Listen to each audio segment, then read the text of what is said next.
Begitu dibuka semuanya utuh. Apa yang terjadi? Dipanggil putrinya. Ketika dipanggil putrinya, dia katakan, "Nak, Bapak ingin memberikan hadiah ini tapi tertinggal tadi di musola, tiba-tiba datang seorang pemuda mengembalikan ini. Pemuda ini boleh jadi bukan mutiara yang penting, tapi pemuda ini yang dikirimkan oleh Allah menjadi bagian hadiah untukmu."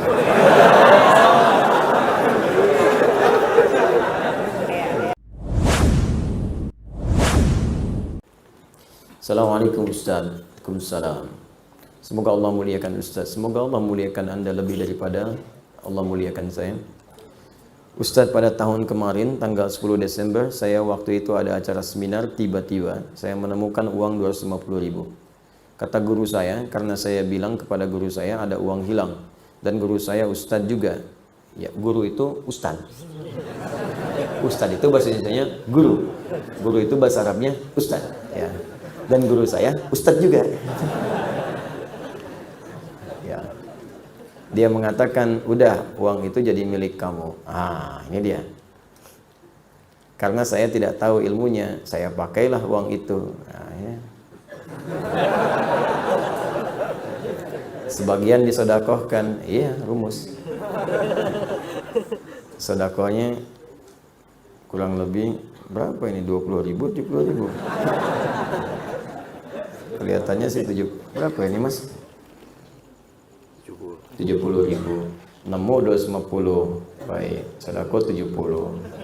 180 pakai sendiri. Sisanya dipakai oleh saya. Bagaimana Ustaz hukumnya? Apakah saya berdosa? Baik. Salam kanggo Ustaz di Komosong. Baik.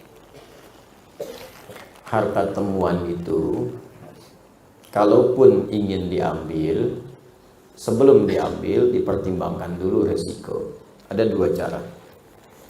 Pertama, ditinggalkan, tetap di tempatnya. Kalau memang kita tak mampu mengembalikan pada pemiliknya. Karena hukum pertama barang temuan itu dikembalikan pada pemilik, bukan digunakan. Apapun itu, nemu tas, nemu dompet, ya, nemu uang dan sejenisnya sekiranya berharga. Kalau kotoran nggak usah, gitu kan, yang sekiranya berharga. Ciliwung nemu sesuatu, ya udah biarin aja itu mah, ya. Nah, ini yang kiranya berharga. Kalau Anda sudah dapatkan itu, artinya Anda temukan, maka hukum pertama, jika punya kemampuan dan Anda ingin mengambilnya, maka kewajiban langsung melekat kepada Anda untuk mengembalikan pada pemiliknya. Kalau tak punya kemampuan, ada dua pilihan. Imam meninggalkan itu supaya resiko beban tidak berpindah kepada Anda. Atau yang kedua, Anda infokan pada orang lain yang mungkin lebih tahu dan lebih mampu untuk mengembalikan itu. Biasanya di sini ada pihak berwajib. Ya, sini ada saudara kita, misalnya ada Pak Eli, ada yang lain. Kembalikan lewat orang atau yang punya kemampuan, punya instrumen untuk melacak itu. "Pak, saya menemukan uang ini, Pak. Saya tidak tahu pemiliknya siapa." Tapi yang kita rujuk itu punya kemampuan untuk melacak, ditemukan di mana, bisa melihat sidik jari, macam-macam dan sebagainya. Yang kira-kira bisa dikembalikan dengan nilai berharga, ya. Baik, tapi kalau Anda merasa di situ punya kemampuan atau ingin beramal soleh sekaligus mencari pemiliknya untuk dikembalikan, maka pertama niatkan untuk beribadah kepada Allah. Itu dulu. Ingat, kaidah ini penting. Nanti begitu Anda niatkan karena Allah, maka Allah akan melembutkan. Orang yang memiliki barang itu boleh jadi ada manfaat yang Anda dapatkan dari situ. Nanti saya berikan kisah lain terkait ini. Nah, apa yang terjadi kemudian? Maka berusaha kembalikan dulu. Cari jalan. Iman Anda mencari, nggak ada nih kemudian pemiliknya, nggak ada alamat, nggak ada macam-macam. Cari dulu. Cari wasilah. Tanyakan ini, tanyakan itu. Ya, dan seterusnya. Sampai kalau kemudian pada masa tertentu tidak juga ada kunjung kabar. Anda tunggu sebulan nggak ada kabar.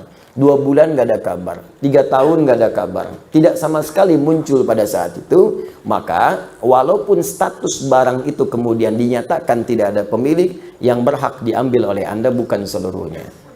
2/3 Anda sedekahkan, 1/3 Anda ambil. Jangan diambil semua.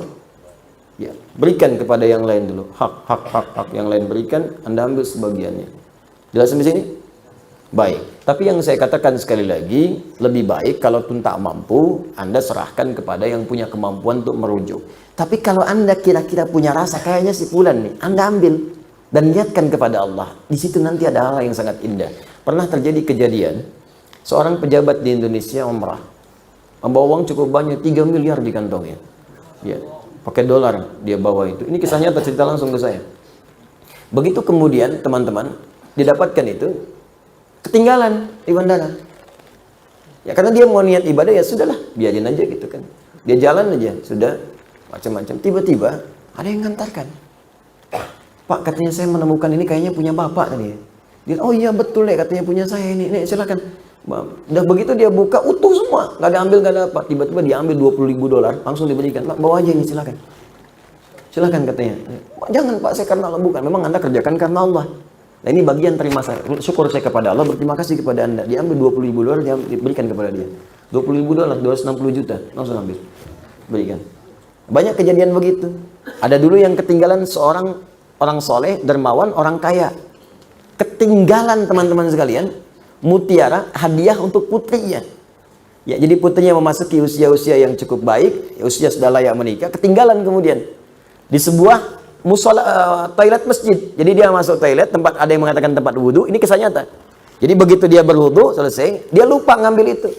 Sholat dia kan, pulang-pulang dia kaget kan, hilang, tidak ketemu. Balik lagi ngecek juga nggak ada. Ternyata tiba-tiba ada yang mengetok pintu, seorang pemuda datang ke rumahnya dan mengatakan, saya menemukan ini, ada mutiara, ada macam-macam, dan saya melihat ada kartu di sini menunjuk kepada alamat ini. Saya pikir mungkin kartunya tidak penting, tapi saya lihat mutiara ini nampaknya sangat penting bagi Bapak. Silahkan Pak dicek lagi apa ada yang hilang atau ada hak-hak yang belum saya kembalikan.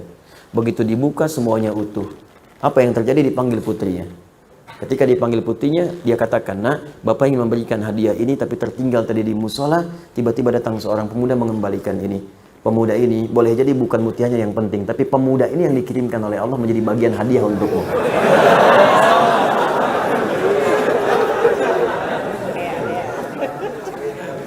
Makanya kalau nemu mutiara, jangan dijual ke pasar loak. Cari pemiliknya dulu, cari pemiliknya. Ya, dia siapa tahu dia masih punya cucu, masih SD. Memang untuk dia, mungkin jodohnya anak antum di kemudian hari. Bangun jadi kekerabatan, jadi teman kan? Mungkin pemilik perusahaan, mungkin macam-macam. Jadi bagian yang mungkin Allah datangkan rezeki di situ. Jelas ya? Terus kasus yang tadi bagaimana Ustaz? Anda ambil 70.000. Ya. Maaf, Anda berikan 70.000. Kebanyakan Anda ngambilnya.